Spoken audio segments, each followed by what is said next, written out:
getting right to it. We grossed combined salary of $197,877 this year. Brokies. How's that broke? Okay, so this is my 2025 spending wrap. I track every single dollar that I spend, so now that it's the end of the year, I know exactly where my money went. Total spend for 2025, it came to $73,610. I just saw a video of a girl talking about her Chase Wrapped, so I decided to check mine. I'm not leaving the house again. Everyone's posting their 2025 spending Wrapped on social media, and honestly, it's terrifying. People blew thousands of dollars on stuff they didn't need. Luxury tech, subscriptions, random junk, and that's why so many people are broke going into 2026. Today, I'm showing you exactly what not to do and how you can fix your finances before it's too late. And by the way, I'll be featuring some of your comments in today's video, so definitely make sure to leave one down below. So super quick, before we get into today's video, a quick announcement. We do have an official winner for the holiday giveaway, the $200 cash that I'm going to be sending PayPal. Diana B, you are the lucky winner, so definitely make sure to check your email. I had sent you one. Respond to that, send it back to me with your PayPal, so on and so forth, and I'll get that sent over to you. And secondly, I don't know if you guys can tell, I am a bit congested, nasally, getting over a stupid cold. I don't know how I got it, but oh my gosh, so irritating. The only thing it's doing is it's affecting my nose and everything here, so I sound like this. Super annoying. Just bear with me. If I'm sniffling, it's because I have a cold, not because I picked up a habit, okay? Let's get into it. Okay, so this is my 2025 spending wrap. I track every single dollar that I spend, so now that it's the end of the year, I know exactly where my money went. And I put together this little presentation, so I'm going to show you. First, the biggest one is my housing spend for 2025. I spent $23,855. Next, I have grocery spend, and I was really interested to see how much I spent on groceries in 2025. My highest month was $709 spent on groceries, an average of $506, and a total of $6,072. Rest of my needs are on this screen: utilities, gas, pet insurance, car insurance. My total needs, everything we've counted up so far, I spent $36,611. Now moving on to the fun stuff. $1,100 for pet insurance. I heard a quote I was watching on the Diary of a CEO, a podcast by some multi-millionaire, and he said, you need to start collecting money and investments before you start collecting kids and pets. Just a little tip. Together this chart of all of my discretionary spending in 2025. The biggest chunk here is moving into my house. I made an out-of-state move this year. I also moved into a house that I purchased. So I was buying a lot of furniture and had a bunch of moving expenses because of that. That was $12,766. Our three big categories here are shopping. I'm going to pause it. Furniture and moving, she has $12,766. Wow. Let's say she was cross-country, across the state. Let's just say it's about $3,000 to $5,000 for moving, and then we have an additional $6,000 to $7,000, maybe a little less, for furniture and stuff like that. Household and pet, which is insurance and stuff like that, $3,500. Fitness, $1,700. Which is insane to me. I'm just going to go out on a limb and say this is Pilates and stuff like that. Oh my gosh. I understand if you have discretionary money and are saving a ton of money and have no debt, then whatever. Spend your money as however you please, whatever makes you happy. But for people trying to get out of debt or trying to save money and become financially free, the Pilates stuff has got to go. I hate to break it to you. $1,700 a year. I spend what I think is a lot. $40 a month at LA Fitness. That comes out to what? $480 a year. That's less than a third of what she's paying for Pilates class. I mean, to each their own, but Pilates is a super luxury. I understand health and fitness, but this is not that. Pilates is not a necessity by any means. Then we have travel at $5,000. Where are you going? I know out of the country it can cost that much. Wow. $5,600 on food. We could get that down a tiny bit, but okay, $5,000 for the year. Not too bad. Shopping, $5,000, and then miscellaneous. Now, what is the miscellaneous? I'd like to know. That's another $3,000. So we're talking 5, 6, 7, 8. Then you throw pet in there. We're at 12. You have furniture. We're at, we're at 15, 16. The fitness Pilates, it should go into that category of fun discretionary, in my opinion. Same thing with travel. So we're spending $30,000 on just fun stuff.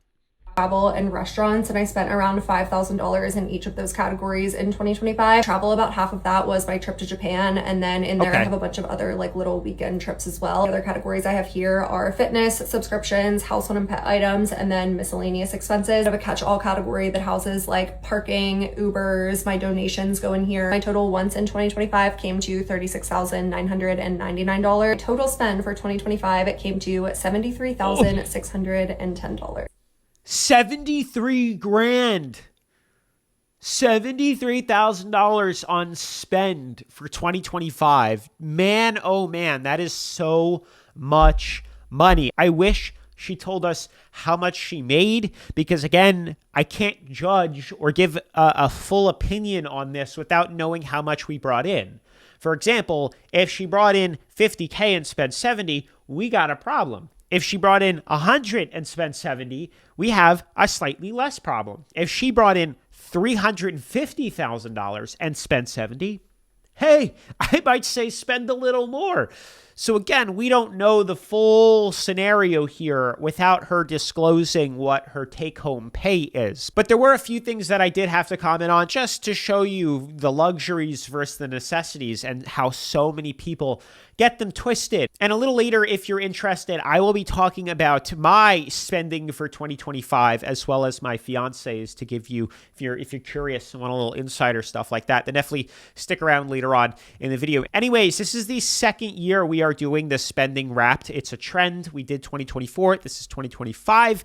And I wanted to read a couple of comments from that previous video that I made. If you haven't seen that video, highly recommend you check the 2024 spending wrapped video out. And if you want to get featured in the next video, definitely make sure to drop a comment down below. I spent $74,000. Wow. Sounds like a lot. But I bought a car in cash and paid off my student loans.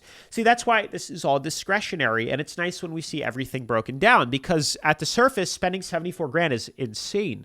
But when a chunk of it went to paying off student loans and then another chunk of it went to paying off a car in cash, I'd say you did it the right way. This is awesome. So, kudos to them for buying a car in cash, saving up that money and buying it outright instead of getting yourself into even more debt. And then paying off student loans, this is awesome too. And again, we don't know how much she spent, but let's say a big portion of that went to paying off debt. You guys know I'm always looking for little ways to stretch my money without overcomplicating things. Anything that helps me save without changing how I already shop is a win in my book. And that's why I want to tell you about something I've been using lately called Raise. And big thanks to Raise for sponsoring this video. It's basically a smarter way to pay for your stuff you're already buying. And here's how it works for me. Before I check out for something, let's say a coffee, groceries, date night, even random online orders, I open Raise, pick the brand, type in how much I'm about to spend, and in about 10 seconds, they generate a digital gift card. I use that to pay like normal, and I get instant cash back added to my Raise balance. No waiting, no points to mess with, it just hits right away. What I like most is that it's not about spending more. I'm not changing my habits. I'm just earning something back on purchases I'd make anyway. And once you start using it for everyday stuff like food,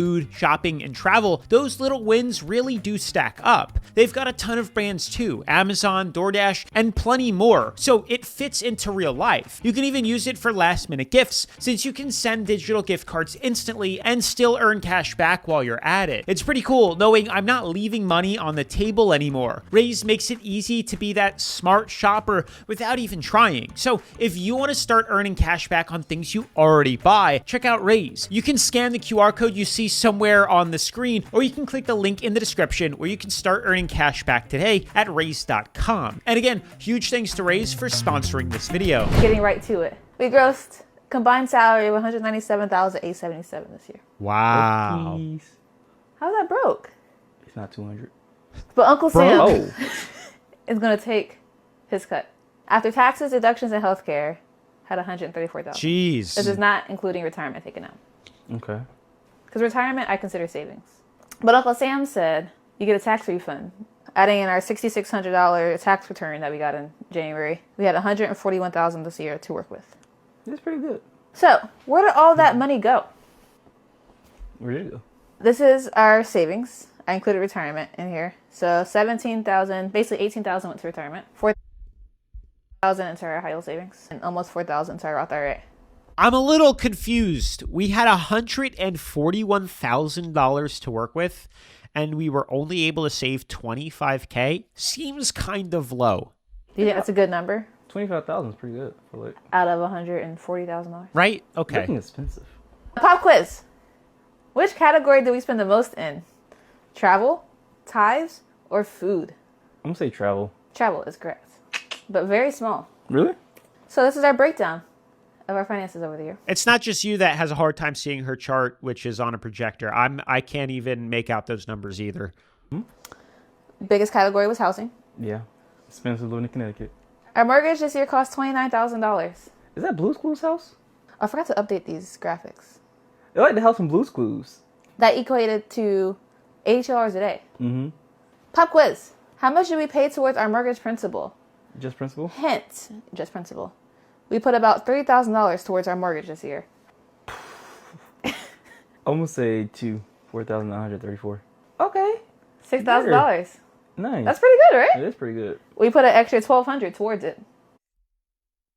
She said they put an extra $1,200 towards it, which is the six. Wait, what? We put $100 every month. Yeah. Knocking them payments down. Yes, ma'am. I'm still like, we're working with $140,000. Only put $6K towards the debt and then 25 towards savings. So we're going to say 31K out of 140K went to savings and investing. Because think about it. If you're paying your debt and let's say your interest rate on your home is 6.5%, that's a saved 6.5% that you would have paid had you not, put that towards principal. So that is cool. But I still don't understand where all of this money is going. Car note was our leading transportation expense. Okay. Transportation, we spent a total of $12,000 this year. Your car note being a leading cost, if I didn't mention that already. I mean, sure. Gas, Mm-hmm. $4,000. Insurance, $18,000. Tax was $1,600. Wow. Oh, yes. Our leading travel experience was our London Paris trip. Quiz. Where did we travel to these months? January. No idea. February was Vermont. June, cruise. October, we were going to London, Paris. November, Jacksonville, home for Thanksgiving. January, no idea. Boca Raton. I forgot we went like first week of January. Yeah. Here's the breakdown of that this year. London and Paris cost $7,000. Nah, do it again. Man, it was a great time. Cruise, $2,700. Vermont should have been more, but our Airbnb we got refunded for because of the carbon monoxide alert. This is where a lot of the money's Thanksgiving. going. 13 grand on travel. And future plans, Future. like putting money down towards stuff for next year.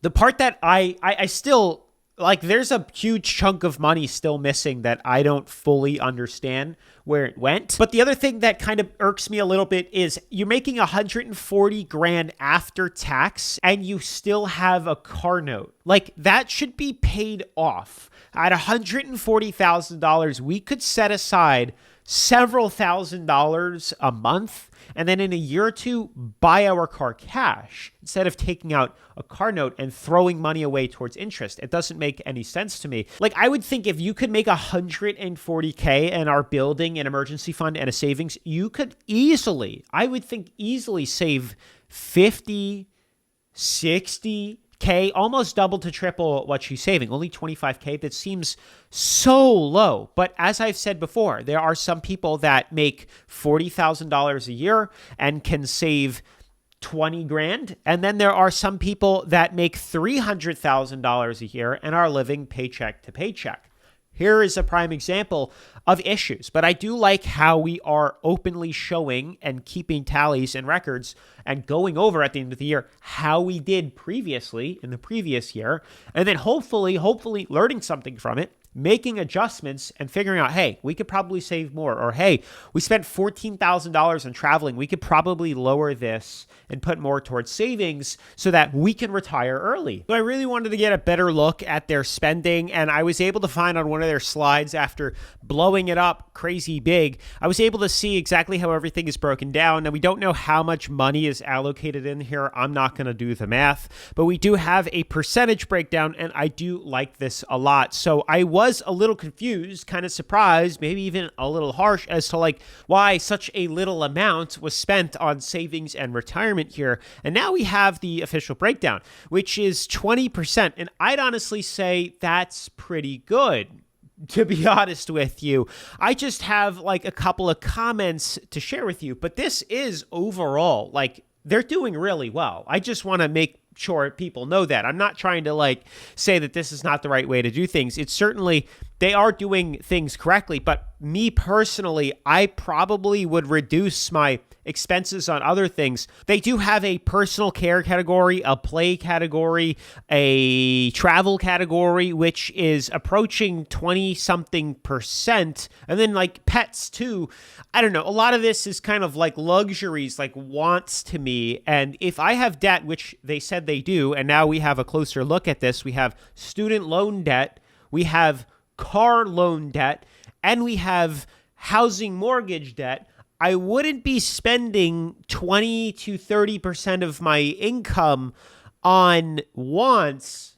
It would be allocated to being spent on my debts. And then once that is erased and I am finally in the positive, the net positive, then I can bump up my personal care category and my travel category and my play category, because they have quite a large section of just wants and spending here.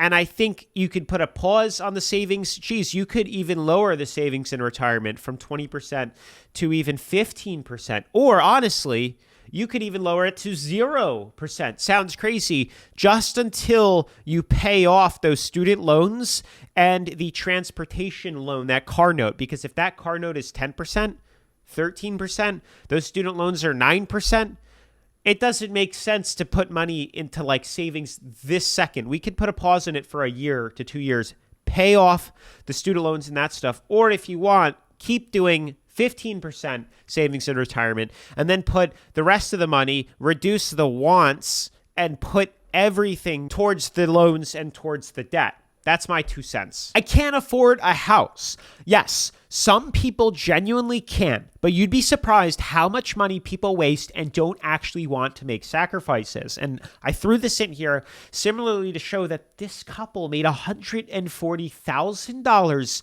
and only has about $25K to go into savings. And again, that seems awfully low. I understand they have a house and they're paying a mortgage, which is about $30K, but I still think more money could be put down to that or to savings. I have $0 in credit card debt.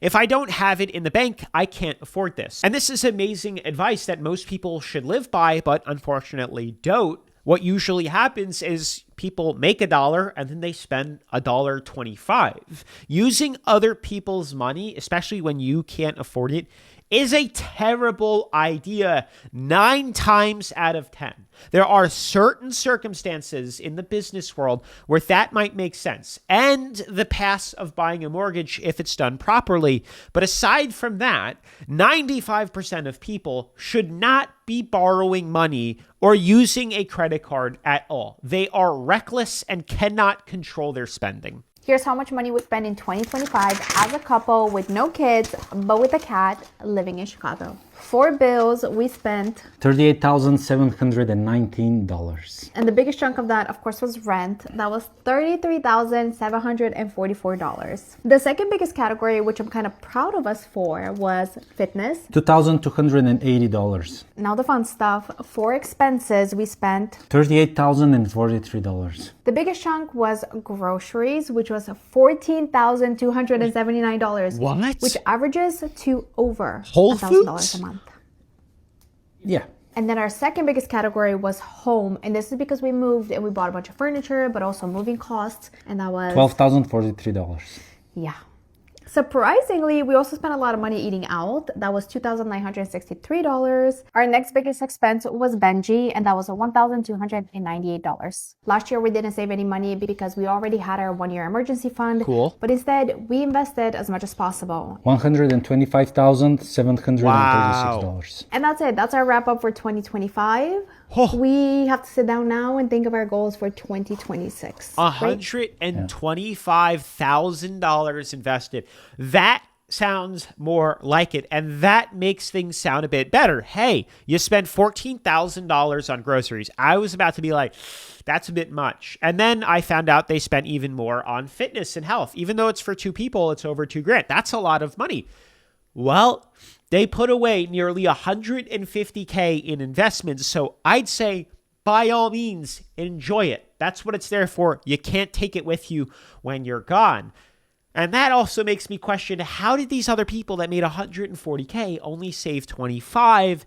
This couple probably made double that, maybe $300K, but still saved 50% of their income. So it really shows you, if you put your mind to it, what you can accomplish and the sheer differences of what people can spend and what people can save. Now, when it comes to my spending and my fiance's, things get a little bit weird. I have a business, so my spending gets separated into two categories, my business and my personal life. So two different things. And conveniently, I made a lot of my hobbies and things I enjoy, tech and cars, part of my business. So a lot of those little things that I would buy that would be considered personal go to business.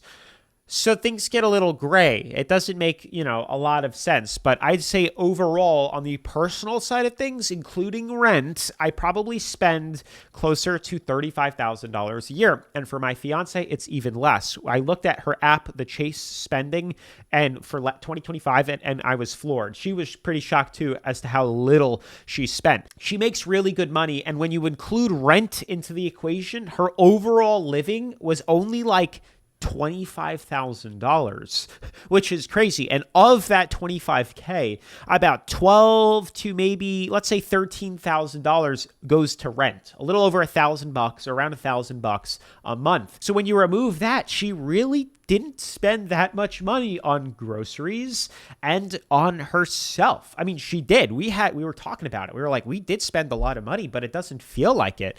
I guess we were making different purchases, buy it nice, buy it twice, or we've already had nice stuff. That even includes travel. So we've been doing pretty well on a budget, and we really do save our money. Most of these people know they are literally throwing their money away with nothing to show. They're just looking for other people doing the same thing so they can feel less stupid. That's what a lot of these videos are. Because to spend $70,000 on willy-nilly stuff for the year, especially when it's like travel and Pilates, it's just random stuff. And I know to each their own, everybody has something that's, a necessity to them, the non-negotiables. That's okay.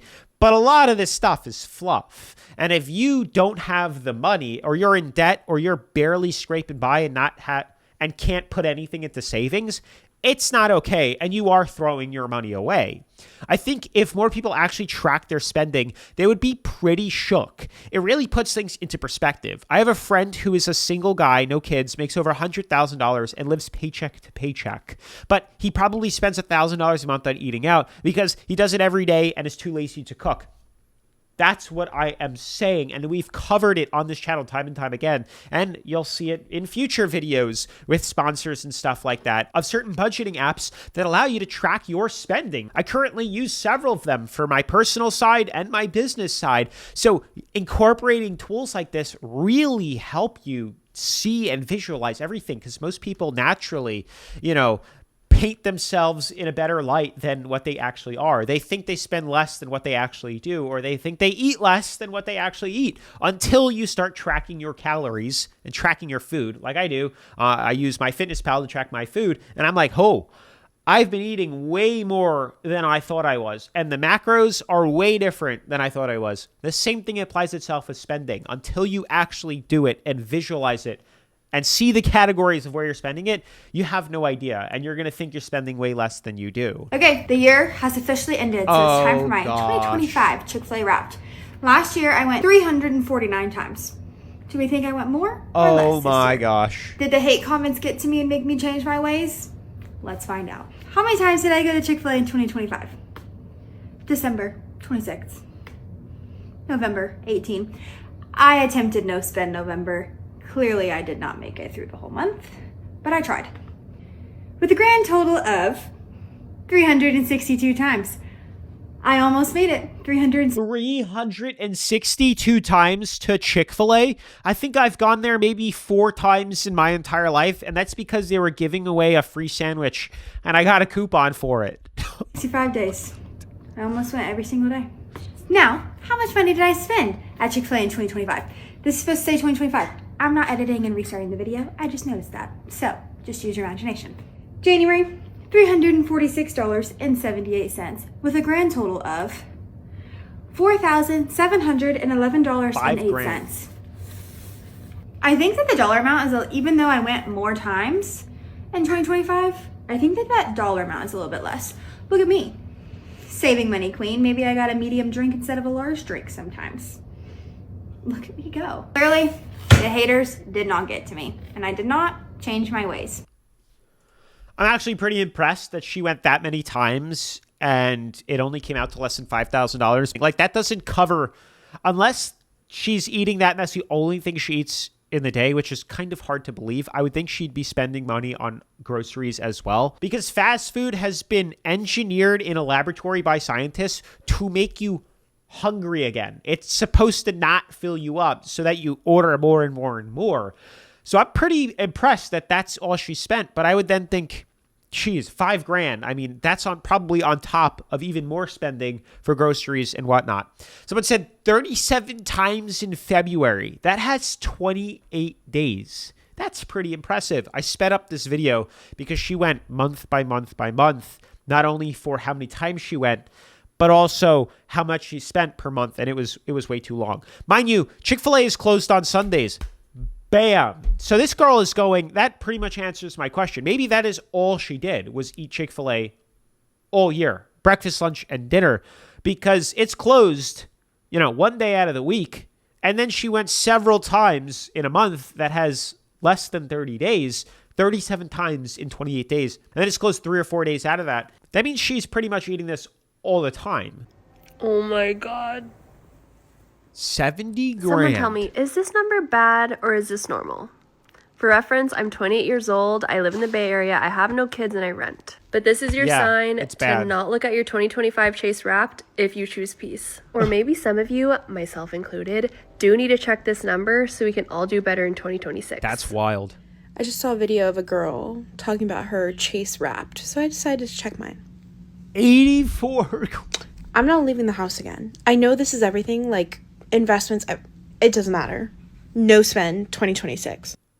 Okay, in all fairness, if we want to throw in the car that we purchased last year and that my fiance went halvesies on, which was $20K from her, $20K from me, then she would have spent a total of $45,000, which got her a brand new car paid for cash, and still is much less than that. But bear in mind, we split rent and we split the car, so those things would have been even more. But then again, nowhere near that price.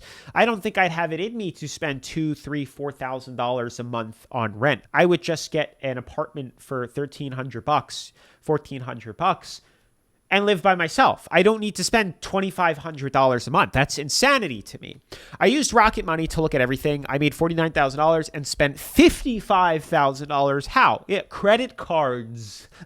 Yeah, no, I can't do this. I got to get this under control. I'm 28. This is so terrible. I can't do this. I'm buying with intention, which is why we're making another video later this week called No Buy 2026, which we're going to go over everything you shouldn't be spending your money on and how to save your money and invest it so that you can one day achieve financial freedom yourself. And this, yet again, is another reminder as to why most everyone should use some sort of budgeting app to help them better visualize how much they're spending and get it under control. That's crazy. I lived as cheap as possible this year as someone extremely frugal, so let's see how much it cost me to live in 2025 and how much money I was able to save. Okay, starting with my lowest expense for the year, it was the gym. Cost me $120 for the whole year because I only pay $10 a month and refuse to pay more. That really tells you to put it in perspective. I've lifted at Planet Fitness. It's a great gym for what it has. There's no excuses.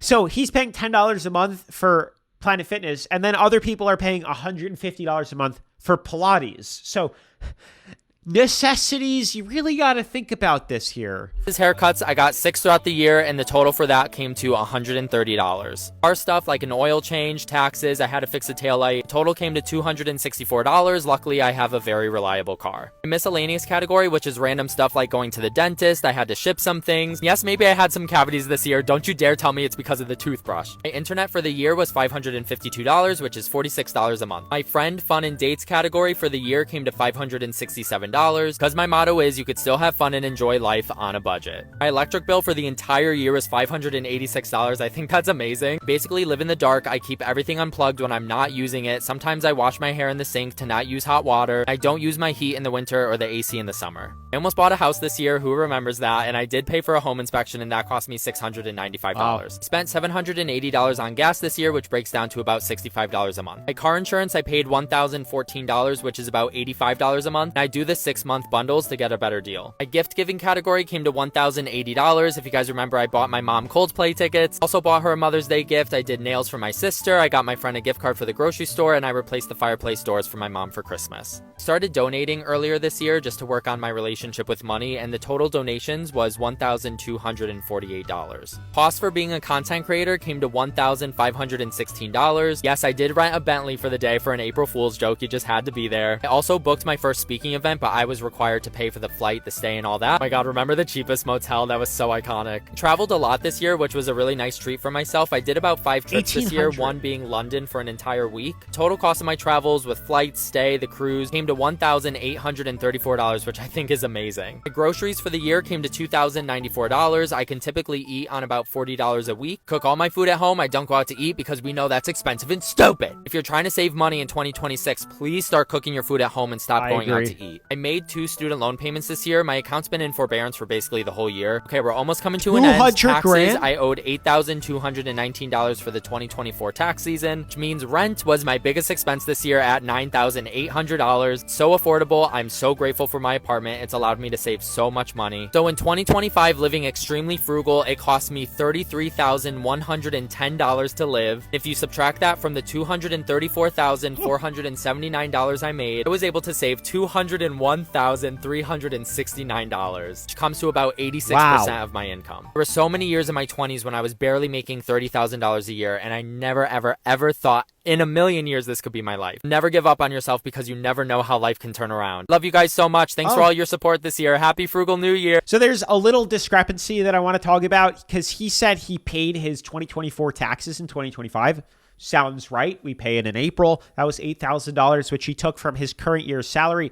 See, that's a discrepancy. I wouldn't do that because he said he made $238,000 and he subtracted his $30,000 that he spent for the year, and he had $200,000 left. That's not entirely right because you haven't paid taxes on that money yet.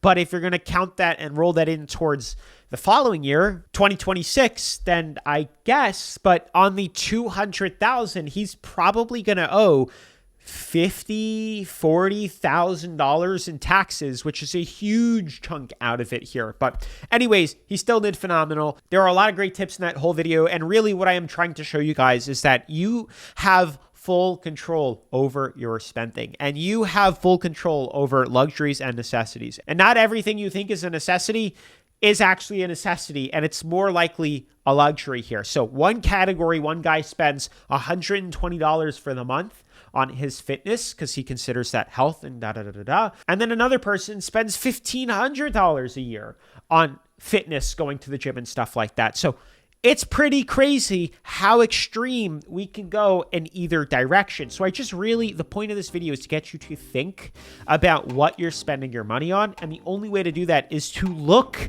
at what it is that you're spending. Create a spreadsheet or use an app, a budgeting app, even if it costs a couple bucks for that month. At least you get to see what it is that you spent and how you can make this year 2026 better. I make $42,000 a year and I probably spent $43,000. Yeah, that's probably the typical American. Majority of people are probably doing this. Hi, I'm a dental hygienist. Unfortunately, the cavities are from the toothbrush. Okay. Anyways, guys, that is it for today's video. Hopefully you liked the 2025 spending wrapped episode. Hopefully you learned some stuff. Let's try to make this year the best year and pay off as much debt as we possibly can. And for some people, get out of debt and get one step closer to being financially free. The first step, like I've said all the time, pay off as much debt as we can. Get out of debt. Then it's to save and build an emergency fund. Then we're going to invest our money, and eventually we can, enjoy the fruits of our labor. It is an awesome feeling. Definitely make sure to drop a comment down below and let me know how much money you spent last year in 2025. And if you haven't already, smash the like button, turn on post notifications, subscribe, and definitely make sure to check out my previous video on overconsumption insanity and how it is taking over and ruining people's finances right after this. Peace.